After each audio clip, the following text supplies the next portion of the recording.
Buenas. Primero que todo, quiero darles las gracias por su asistencia y a los gestores de esta idea, algo que el plástico necesita bastante y esperamos que les aporte mucho, el ingeniero Jorge Loaiza y la PhD Laura Flores. Tengo que pedirles disculpas porque me toca andar un poco rápido, el tema es bastante extenso, se trata de resumir en una sola charla todo lo que va a ser un diplomado posterior y lo que para muchos ha sido motivo de largas carreras. Y tengo solamente media hora, 35 minutos. La charla básicamente es la importancia de la calidad, la productividad y la eficiencia en la rentabilidad. Primero que todo, hay que aclarar que las compañías se hicieron para ganar plata. Lo demás es secundario. Si una compañía no gana plata, termina cerrada. Así de sencillo. Con frecuencia oímos, ¿cómo hace la competencia para vender tan barato? La respuesta en la mayoría de los casos es bien simple, son más eficientes. Así de sencillo como suena. Aquí surgen dos preguntas, ¿cómo contribuye la eficiencia a la rentabilidad? Y ¿cómo mejorar la eficiencia? Claro, por eficiencia me refiero a todos los parámetros que incluye productividad, etcétera. No quiero detenerme a utilización de máquina, etcétera. Todo, calidad, todo está agrupado al final del día en la palabra eficiencia. Responder estas preguntas es lo que pretendo en la siguiente media hora. Antes de empezar a unas reflexiones que son muy importantes y que tienen que ver mucho. La plata ingresa a las compañías por las ventas y sale por los costos. ¿Cuánto me queda? Es la diferencia entre ventas y costos. O yo controlo los costos o pierdo plata. El mejor vendedor que puede contar con una empresa es la excelente calidad del producto a un precio muy competitivo. Esto es el mejor vendedor y es una filosofía que está haciendo carrera en muchas empresas en el mundo en este momento. Y aquí esto lleva a otra cosa. Un buen producto requiere un muy bajo nivel de servicio postventa. Y el servicio postventa es uno de los insumos más costosos en muchas fábricas. Eso tiene muchísimos costos ocultos que no se ven, como que el tiempo en atender un reclamo a un cliente quita tiempo de atender nuevos clientes, quita tiempo de nuevas cosas, de estar haciendo cosas que producen plata. En vez de estar vendiendo, estamos solucionando cosas que no deberían existir.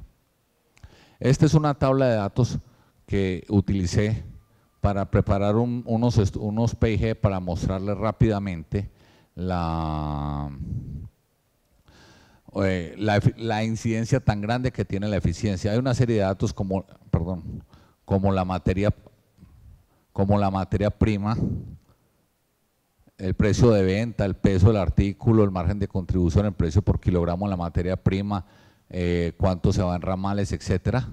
Costo del desperdicio, en fin, con todos estos datos que nos tomaría un buen rato explicarlos, llegamos a este estado, a este PIG. Este es un estado hecho así rápidamente para efectos ilustrativos de una fábrica que factura mensualmente 384 millones de pesos, donde la materia prima le cuesta el 45%, del desperdicio el 2.25%. Este par de angelitos cuestan el 42.75% para que nos quede una utilidad del 52%. Después se viene la mano de obra, en el cuadro anterior se veía un operario por máquina, 5 máquinas, y nos lleva a este costo, el 9.44, y a un costo de energía calculado sobre una base que estaba por aquí del costo. El consumo de energía se asume 2 kilovatios por kilogramo procesado en un global. Después tenemos, esto nos lleva unos costos a una utilidad bruta de operación de 36.58. Después tenemos unos costos operativos indirectos, o más bien directos de la operación, como son la depreciación de los moldes, la depreciación de la maquinaria, el financiero de la maquinaria, el financiero de los moldes y el arriendo de la parte productiva. Estos son costos totalmente relacionados y pesan el 19.75% del precio de venta, para que me quede una utilidad del 16.83, ya unos costos de administración del 7.81 para una utilidad del 9.02 y una utilidad neta del 5.41. Ahora, ¿qué pasa? Como lo veíamos, la utilidad en este ejemplo es del 9.02 y después de impuestos del 5.41, algo que es muy común en nuestras empresas hoy por hoy. Desgraciadamente en Colombia tenemos una situación impositiva muy alta, extremadamente alta, pero ese tema no tiene nada que ver aquí. Vamos a analizar qué pasa si nosotros podemos aumentar la eficiencia un 20% y lo traducimos directamente en ventas. Vamos a analizar 4 escenarios. En este primer escenario vemos que la utilidad antes de impuestos pasa de un 9% a un 15% y de un 4% a un 9% la utilidad neta. O sea, tenemos un incremento en la utilidad del 102%, aumentando la eficiencia, y ese aumento de eficiencia traduciendo en facturación en el 20%. Algo dramático, señores. Algo dramático. Entonces, ahí vamos viendo por qué es tan importante. La explicación más sencilla, la explicación de esto es muy sencilla. Ese 20% más de unidades está libre de costos fijos. Me voy a devolver. Ay, corazón.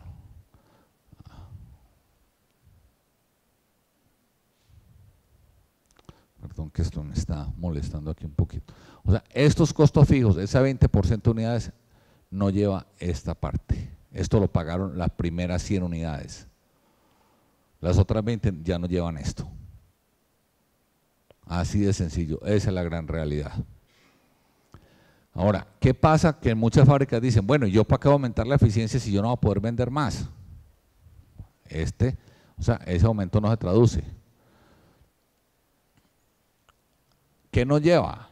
Hombre, yo al ser más eficiente requiero menos recursos, entonces obtengo un incremento en eficiencia de utilidad del 64.75% y me ahorro un capital importante porque requiero menos máquinas y requiero menos moldes.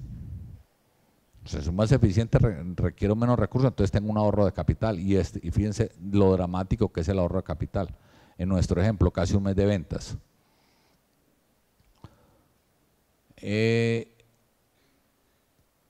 Ya lo veíamos esto, este es el resumen. Este tema es muy importante porque si yo ese aumento de eficiencia lo genero como tengo dos opciones, o trabajo, requiero menos equipo, o el equipo que me está sobrando lo puedo utilizar para hacer negocios de utilidad marginal. ¿Qué son negocios de utilidad marginal? Son negocios donde yo no le cargo los costos fijos o se los cargo parcialmente y aún así obtengo una muy buena utilidad. El concepto de utilidad marginal es para negocios extras, señores. Ojo, cuando yo empiezo a utilizar utilidad marginal tienen que ser negocios extras, no los negocios normales de la compañía.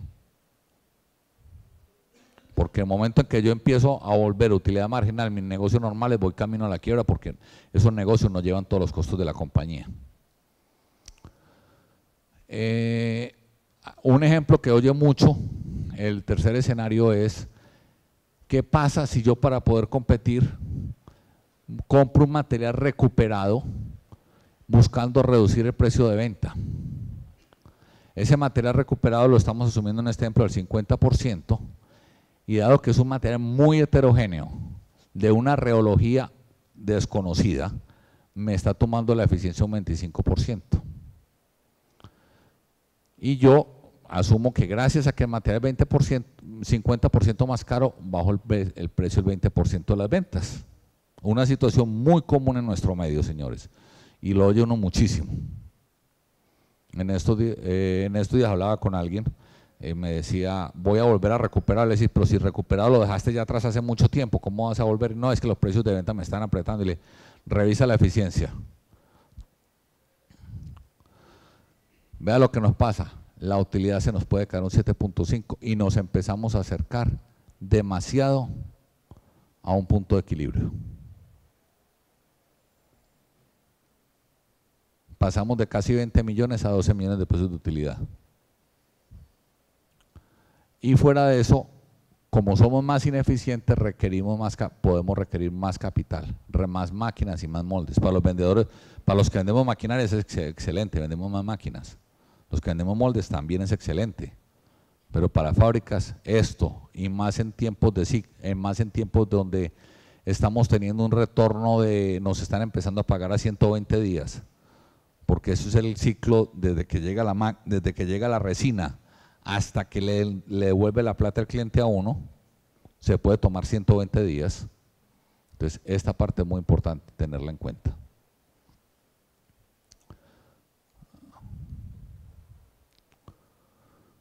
Bueno, aquí quiero entrar a otra cuestión para sensibilizarlos de lo que es la importancia de la calidad. El precio de venta es el 100%, el 52.75 corresponde a la utilidad neta, los costos fijos nos corresponden al 43.73, el total de costos fijos, y nos queda una utilidad neta del 5.41. ¿Qué pasa cuando sacamos una pieza mala, señores? Las siguientes 8, cuando una pieza va al molino, las siguientes 8.09 piezas van exentas, toda la utilidad de las siguientes 8 piezas va a cubrir todo este renglón, porque yo tengo un 5.41 de utilidad y se me acaban de perder, tengo que cubrir estos 43.73% de costos, o sea, 8 piezas perdidas. Si yo pierdo una inyección, las siguientes 8 inyecciones salen malas. Algo dramático. Y si de pronto la pieza no me sale para el molino, sino que me sale para la basura, son las siguientes 18 piezas las que están mal, las que se van a cubrir todo, porque me queda por cubrir este 52.75. Una forma bien importante de ver la importancia de ser eficientes.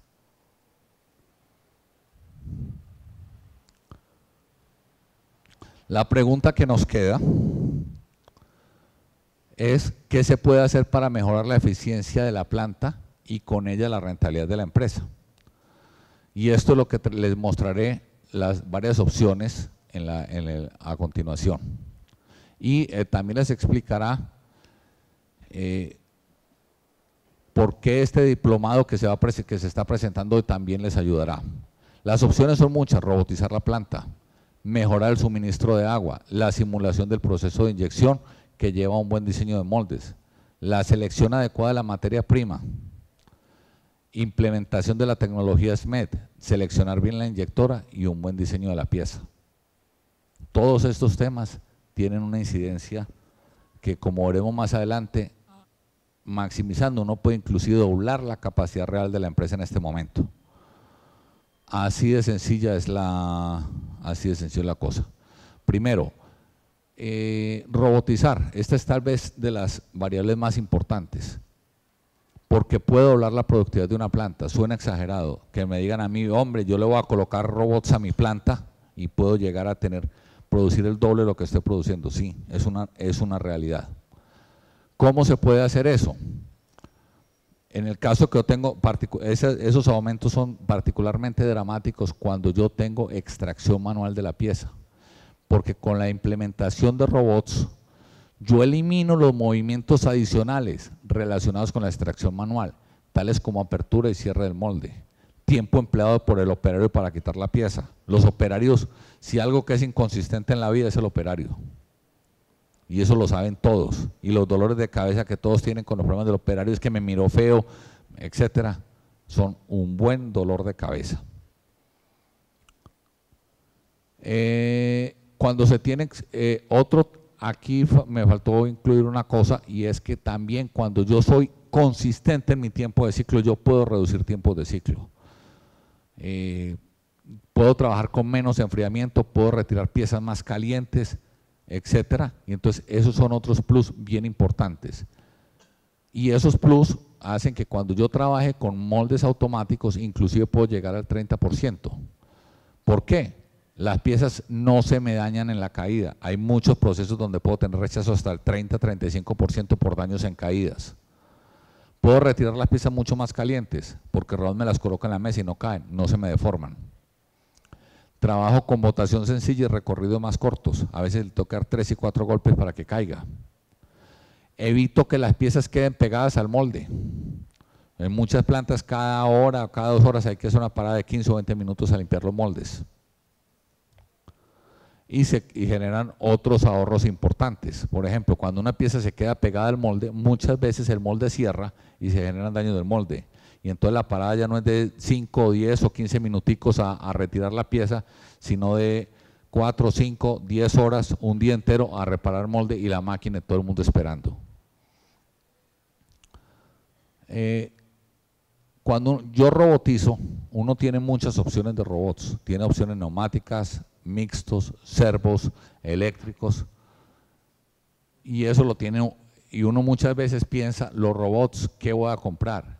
Lo más importante, tienen que mirar los robots con qué están fabricados, si son servos, con qué servos están fabricados, porque el robot es un elemento para mejorar la productividad. Los robots muy baratos muchas veces se convierten en problemas. Robots neumáticos ya lo están mandando a recoger, fueron el principio de la automatización. ¿Por qué lo están mandando a recoger? Porque lo más impredecible que hay en una planta es la neumática. Después del operario es la neumática. Y tener una neumática que sea predecible es costosísimo. Igualmente los robots son esenciales para los procesos aquí, qué pena, esa automatización, el computador me cambió por atomización de ensambles, lo acabo de ver, qué pena. Las plantas, para incrementar su eficiencia, se robotizan cada día más. Esto es una tendencia mundial. Están robotizando y robotizando bien. Las fábricas que tienen robots de nombre, de buena calidad, están incrementando sus eficiencias dramáticamente.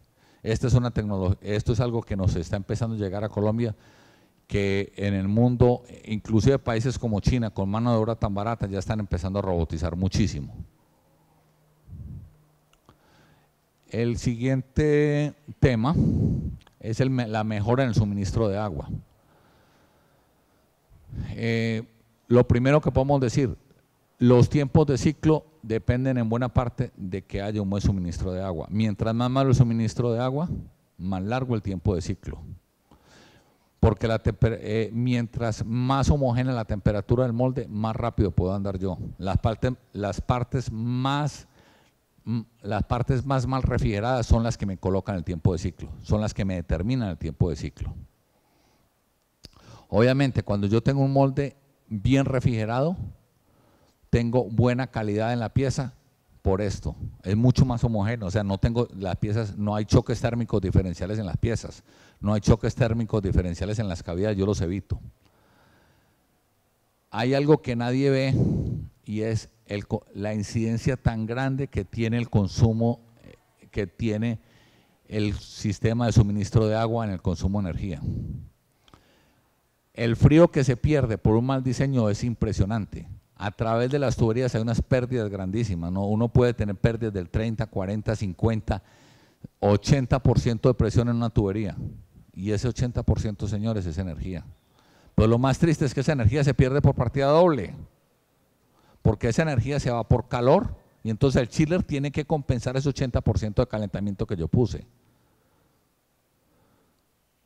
Además, no solamente por los diámetros, sino también la bomba, cuando yo le coloco una caída de presión muy alta, la bomba consume muchísimo más y me aporta mucho más calentamiento. Los chillers mal ubicados, las plantas de frío, las plantas de plásticos durante muchísimos años han trabajado con chillers enfriados por aire, perdón. Ya en el mundo uno ve en las ferias que casi todos son chillers enfriados por agua, perdón. Son mucho más eficientes, no dependen de la temperatura del aire para nada.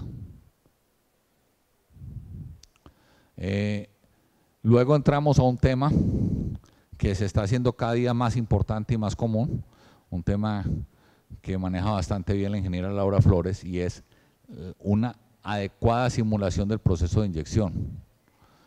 Esto tiene muchas ventajas. Le identifica a uno las zonas más difíciles de inyectar, que usualmente son las que terminan el tiempo de ciclo, ya habíamos hablado de eso hace un momentico. Y las puede uno corregir, porque uno cuando sabe cuál es la parte que está caliente y lo ve desde un computador, lo puede hacer. Le permite a uno un dimensionamiento adecuado de los ramales y puntos de llenado o gate.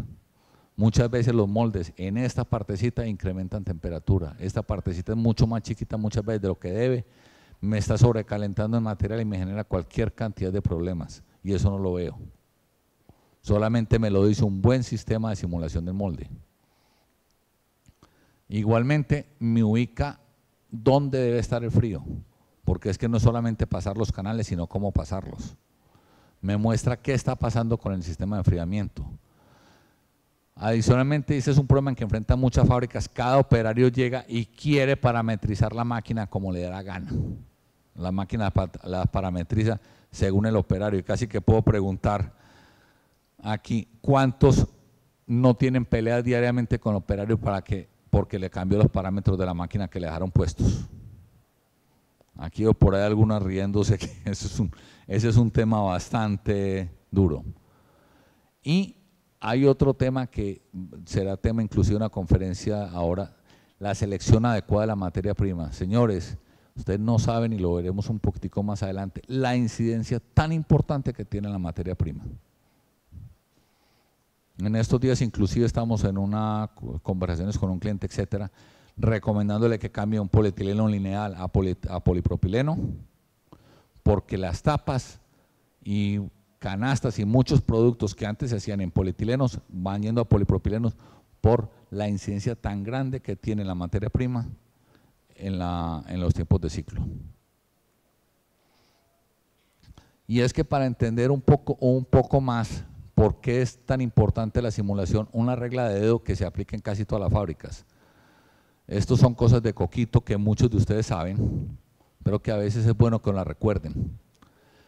Cuando hay un problema, o típicamente el molde no llena, la solución es aumentar temperatura y opresión. Cuando yo aumento temperatura y opresión, automáticamente llevo a una mayor fuerza de cierre.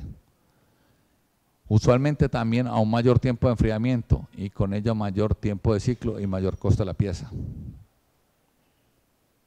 Y no solamente eso, sino que cuando aumento la presión también llevo a una pequeña variable que casi nadie mira, es un sobreempaquetamiento de la pieza. Entonces una pieza que debe pesar 100 gramos está pesando 102, 103 gramos y estoy sacando 2-3% más de material en la pieza que no veo y que es un 2-3% de desperdicio no más por este conceptico, sobrepresión de inyección. Lo triste es que en vez de hacerlo así, la solución puede ser todo lo opuesto, baje la presión, baje la temperatura y aumente un poco el punto de llenado. Casi que yo al aumentar un poco el punto de llenado puedo bajar presión, puedo bajar temperatura y soluciono todos mis problemas. Reduzco mi tiempo de ciclo, reduzco el sobreempaquetamiento de la pieza, voy ganando por todos lados. ¿Y esto qué me lo dice? Una adecuada simulación del proceso de inyección. Porque me muestra los defectos, los puedo ver desde antes de. Para hacerlo más visible, uno con frecuencia oye, hombre, es que compré una máquina con servo y logré ahorros sustanciales de energía. Uno podría reducir de decir, hombre, descubrimos el agua tibia. No, hay mucho más que descubrimos el agua tibia. Si obtengo un ahorro muy significativo, mientras mayor el ahorro, más me tengo que hacer estas preguntas. ¿Estoy operando correctamente las máquinas? La respuesta adecuada me la da una simulación de inyección. ¿Y por qué hago esto?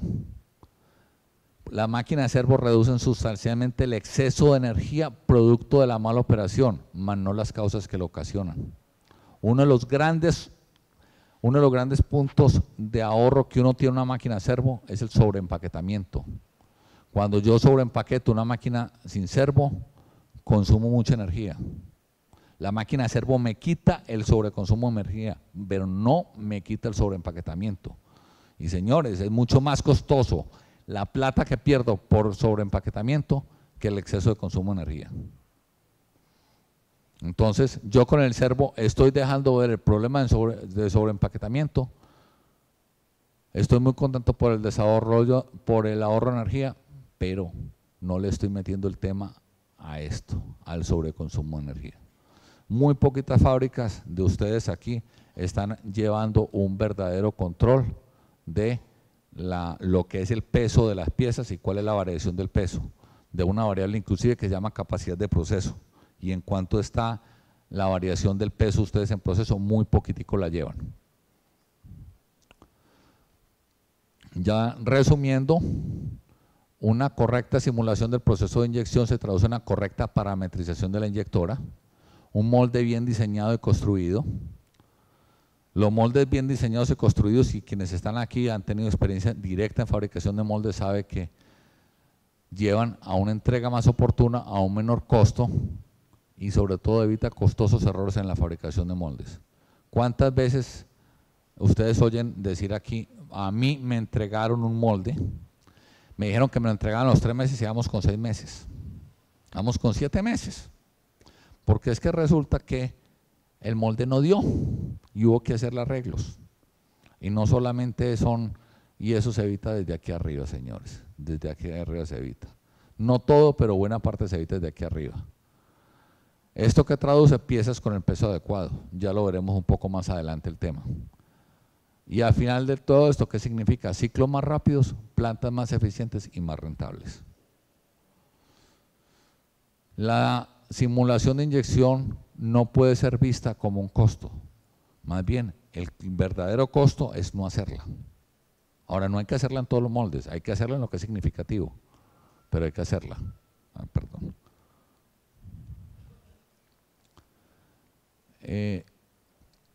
La simulación de inyección lleva a otro punto que va muy ligado a la mano, porque son hoy por hoy lo que es el diseño del molde y la simulación van de la mano, porque para yo poder hacer la simulación tengo que tener un diseño básico de molde. Entonces son dos cosas que van de la mano. ¿Qué permite un buen diseño de molde? Fabricar el molde a un costo racional, reducir tamaño, señores, hacerlo rápidamente y optimizar el tiempo de ciclo. ¿Qué es el primer requisito? Hacer los moldes en un formato que permita simular el funcionamiento del molde, no en un simple AutoCAD, sino en un 3D. Algo muy sencillo. La validación del proceso a través de un proceso de simulación de la inyección. Y la escogencia de los materiales adecuados. Y aquí no me refiero de la resina, sino del material de fabricación del molde. Yo puedo jugar con muchos aceros. Yo puedo colocar aceros muy blandos en portacavidades, aceros duros en cavidades. Yo tengo que ver dónde están las áreas de sobrepresión, los espesores de pared. Cada día tenemos más y más presión por lograr moldes más rápidos, más baratos y más eficientes. Y la presión está empezando. Para darles un solo dato, todos hemos sentido lo que ha pasado con China. ¿Cómo nos ha invadido China? Bueno, señores, China ha entrado al 50% de su capacidad productiva. China ha desarrollado 800 de los 1.600 millones de habitantes. Tiene 1.600 millones de pobres. Tiene una disponibilidad de maquinaria de gente de 1.600 millones. Y no solamente China. Tiene al ladito Vietnam, Filipinas, Indonesia, Pakistán, Bangladesh y otra cantidad de naciones que suman otros 2 o 3 mil millones de habitantes. Entonces, eso, contra ellos vamos a tener que competir y ellos están entrando.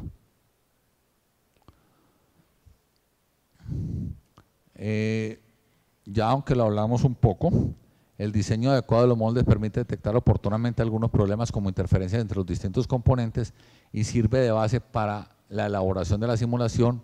Y de una vez, si se hizo bien hecho, prácticamente el programa de maquinado sale del programa del diseño del molde. También arroja el número óptimo de cavidades. Cuando uno excede el número óptimo de cavidades, lleva sobrecostos en la producción por sobreinversión, y si se queda corto, lleva sobrecostos por mayor ocupación de los equipos.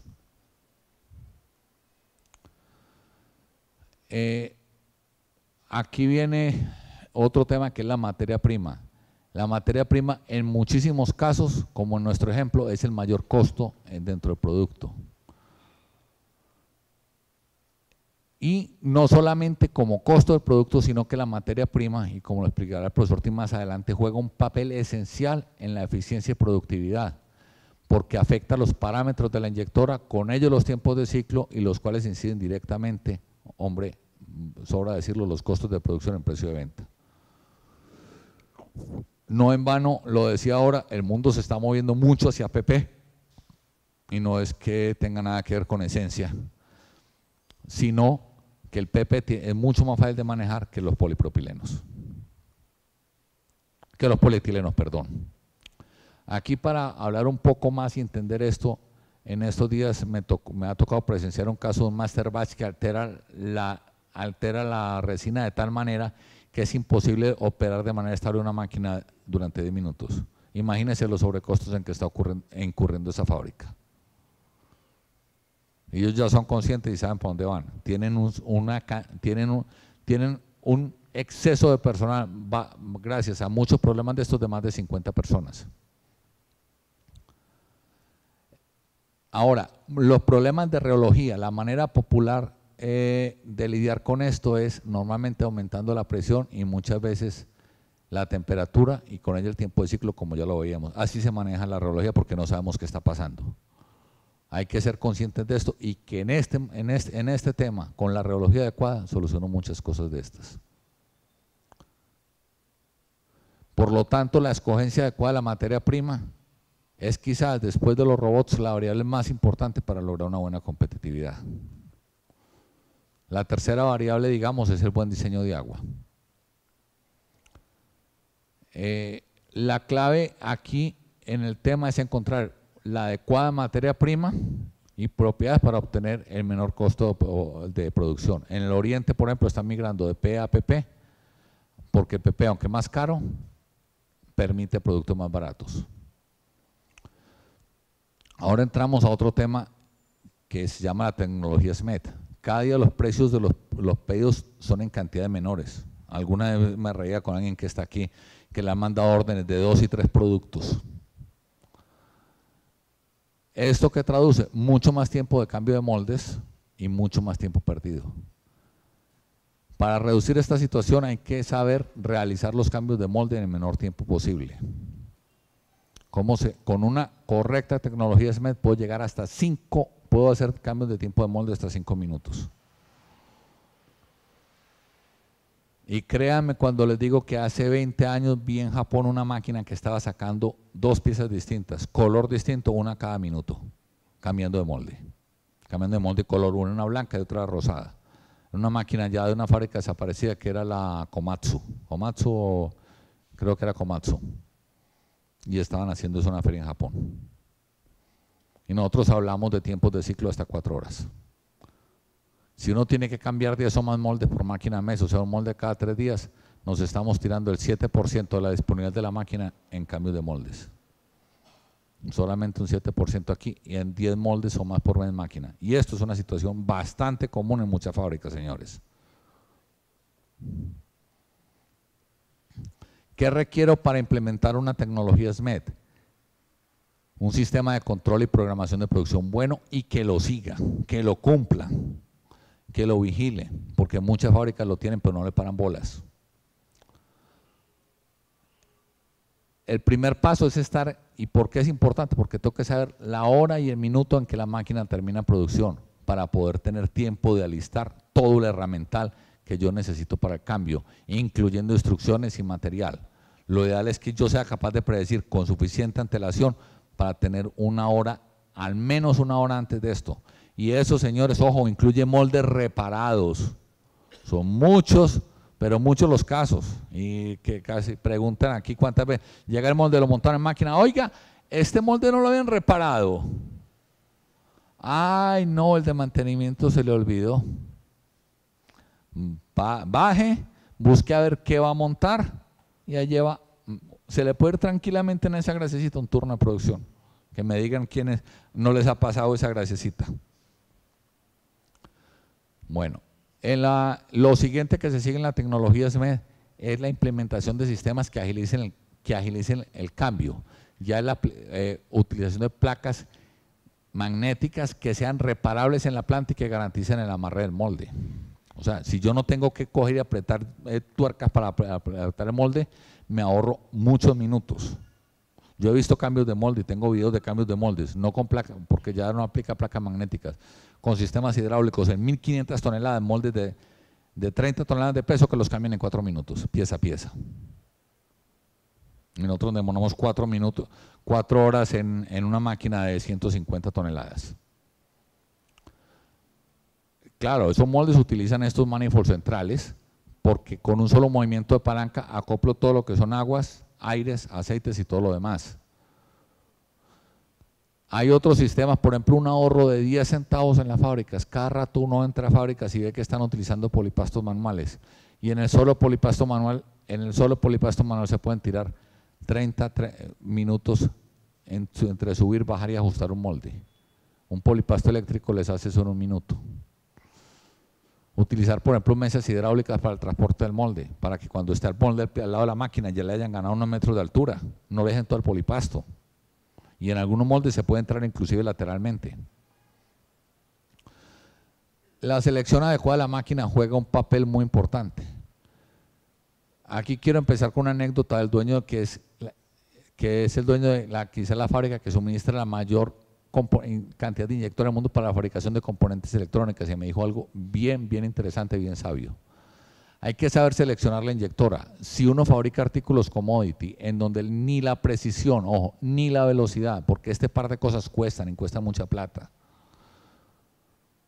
Un Chevrolet Aveo, un Chevrolet de estos no es un carro para competir en Fórmula 1, y un Fórmula 1 no es un carro para andar en las trochas de Medellín. Así de sencillo es. Donde ni la precisión ni la velocidad son críticas, sino que son más bien determinadas del molde, compre una inyectora para esta aplicación. Esto asimila, cuando usted va a andar en Medellín, compre Aveos. Si usted va a fabricar artículos donde o la precisión o la velocidad juegan un papel importante, compre una inyectora para esta aplicación. Si uno va a Fórmula 1, tiene que ir con carros de Fórmula 1, señores. Y los carros de Fórmula 1 cuestan más que un Aveo. Cuestan muchísimo más que un Aveo. Así de sencillo. ¿Qué pasa si uno compra inyectoras rápidas y precisas para artículos commodity? Va a tener problemas de precio y competitividad por la velocidad, la precisión y los altos costos que implican estas máquinas. Mantener un carro de Fórmula 1 es mucho más costoso que mantener un Aveo. Si por el contrario uno compra una inyectora para commodities, para hacer artículos donde la precisión y la velocidad son importantes, va a tener problemas de calidad, precio y probablemente terminará quebrado. No va a dar, o sea, le empiezan en los mercados que requieren artículos de precisión, si uno no da los niveles de calidad, y estamos hablando de niveles de rechazo de una pieza en 100.000, salen para afuera. Cuando yo le voy con una pieza en 100, me salen para afuera. Esto es tan importante que China importa el 5% de las máquinas que requiere aproximadamente, y esto representa en valores el 20 o el 30% del mercado de las inyectoras.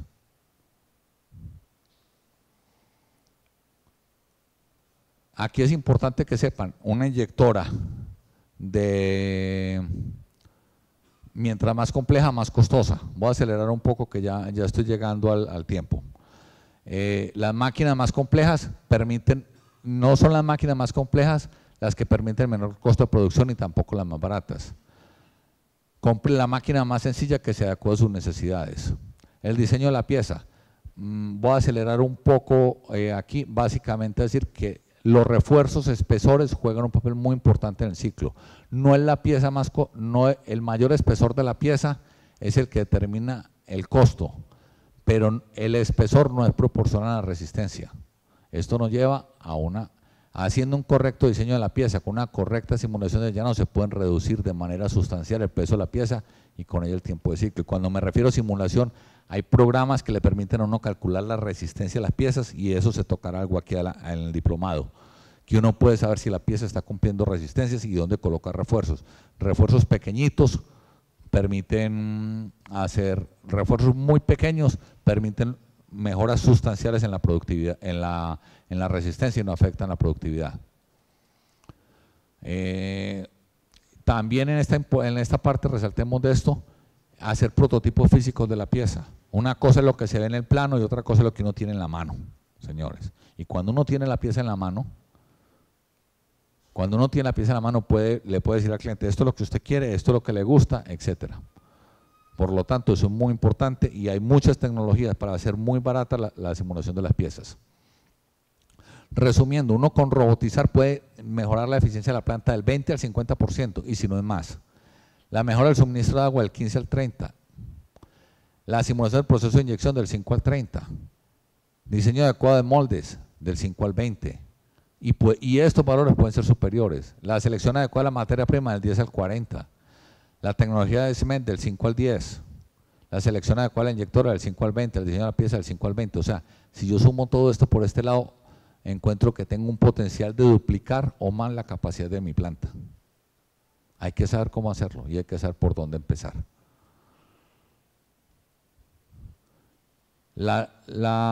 Cuando yo mejoro la eficiencia, logro reducciones proporcionales de la inversión, lo que de paso representa mayor capital de trabajo y menores costos financieros. Uno de los insumos más costosos y más complicados de manejar es el capital de trabajo. Yo me gasto mi capital de trabajo en inversión de equipos o en tener disponibilidad de caja para pagarle a tiempo a mis proveedores. Las fábricas se quiebran por falta de capital de trabajo, señores. Espero que en esta media hora hayan podido entender la importancia de la eficiencia en la rentabilidad de sus empresas y por qué este diplomado que hoy presentamos es una inversión muy rentable, pues ayuda a incrementar de manera importante la eficiencia y enfrentar de manera adecuada otras situaciones que ocurren hoy. Altas necesidades de capital de trabajo, órdenes de producción cada vez más pequeñas y más frecuentes. Que eso es, cuando uno habla, cuando yo estuve en la universidad le decía, no, hay que buscar maximizar el tamaño de las órdenes de producción. Hoy el mercado no nos deja. Hoy el mercado nos dice, mientras menos, mejor. Si usted es capaz de montar un molde por pieza, mucho mejor. Y a eso quieren las grandes cadenas que lleguemos. Tengan en cuenta que los aumentos lineales de eficiencia se traducen en aumentos exponenciales de rentabilidad. Piensen en todo lo que a su planta le representará asistir a este diplomado de innovación y retos de la industria del plástico.